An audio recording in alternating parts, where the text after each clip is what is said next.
ever wondered how you're actually supposed to pay yourself in your business, especially if you are an LLC? Well, I'm Brittany Rattel and I'm an online business attorney, and I actually love answering these questions. And today I'm going to walk you through my step-by-step plan and very simple drawing to make sure that you understand how exactly are you supposed to pay yourself in your business. As always, while I am an attorney, I'm not your attorney, and this is not official legal advice. However, I hope that it's helpful educational information to help you, a modern online business owner, get legally legit. So let's get into it. So you're making money in your business and you want to know, how can I pay myself? How can I make sure that I get to have some of that business money without getting into trouble? It's a great question. Our first rule that we want to have is you need to be keeping separate accounts for your business money versus your personal money. The number one mistake that I see most new entrepreneurs making, even seasoned entrepreneurs, if I'm being honest, is commingling your money. And this means that we only have one account and we're throwing all of the business and personal money into that pot. The problem with this is it's very difficult to distinguish what money is coming in into your business, and it's very difficult to track your expenses. And ideally, if you have set up as a limited liability company, one of the number one rules is that you have to keep the money separate to have that liability protection. You definitely don't want to be piercing the corporate veil or making holes in your business fence.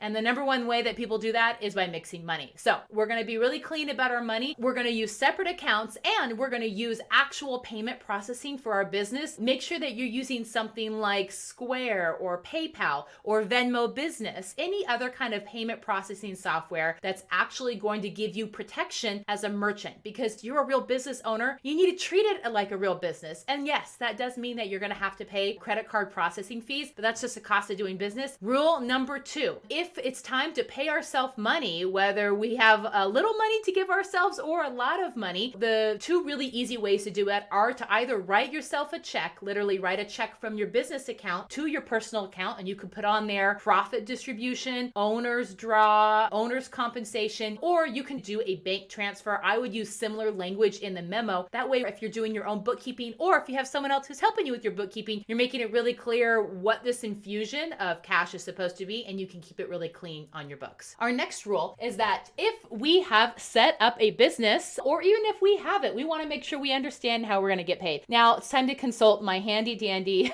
chart here. Now I know you guys are saying you missed your calling as a graphic designer, Britt. I know, but bear with me here. So you're running your business and maybe you set up an LLC, maybe you haven't. And if you haven't, you are a sole proprietor. You are the same thing as a single member LLC. The IRS actually doesn't see you any differently. They're like, you are the same to us. We don't really care. You just figure out your business. You are in kind of a special thing where you are the business. There's no legal separation between you and your money. And it means that you have not taken an S Corp election. So if you're over here and you make some money, you know that these are business owners because they're carrying phones and they have money. They do not dream of labor. They dream of taking a nap. So if you have money coming in here, you're an LLC or a sole proprietor. If you've done nothing, then guess what? You're a sole proprietor. It's the default. That money is all personal income, and you will report that on your Schedule C on your taxes. If it's more than $600, they assume that you do not have a hobby, that you are probably making some sort of business. You can have businesses that take a loss, but you can only do that for so many years, and then the IRS is starting to get skeptical that that might not be a real business. I've seen a huge myth going around that if you set yourself up as an LLC, you avoid some sort of taxation, or that if you stay as a sole prop, you don't have to pay as many taxes. That's not true. As you can see here, IRS doesn't care. You are the same. And yes, all of that money that you make will be subject to self-employment tax. I know, does that suck to be an entrepreneur and to pay self-employment tax? It does. So let's talk about how we can avoid that. The second situation that you can set up is you have your brand LLC. And for this one, you do have to be an LLC, okay? You have set up your LLC and you have said, IRS, I declare, it's not like Michael Scott declaring bankruptcy. It's a real form you have to file. I would like to declare myself as an S Corp. You might have heard about S Corp and you're like, do I need to be an LLC versus an S Corp? Here's a tricky thing. The answer is yes, because an S Corp is an LLC that is electing to be taxed differently. And how are they electing to be taxed differently? Let me show you. You get money from your business. Your LLC is taxed as an S Corp because you filed filed that form and you've told the IRS, I would like to be taxed as an S Corp. And then we have a separation. You pay some of that money to yourself as a reasonable salary, and you have to run payroll. That's a very important point. You have to run payroll. I like using Gusto. That's what I use in my business, and that's what I recommend to all my clients. You find links below. But it needs to be a reasonable salary. What's a reasonable salary? That's a really good question that a lot of CPAs and tax attorneys can argue about. Work with your CPA to look at your industry. How much work are you putting into it? How much money are you making? What's a reasonable salary for where you live and what you're doing? Because you want to make sure you can defend it if you had to. And then the rest of the money you are going to give to yourself as a dividend. Here's the kicker: no self-employment tax.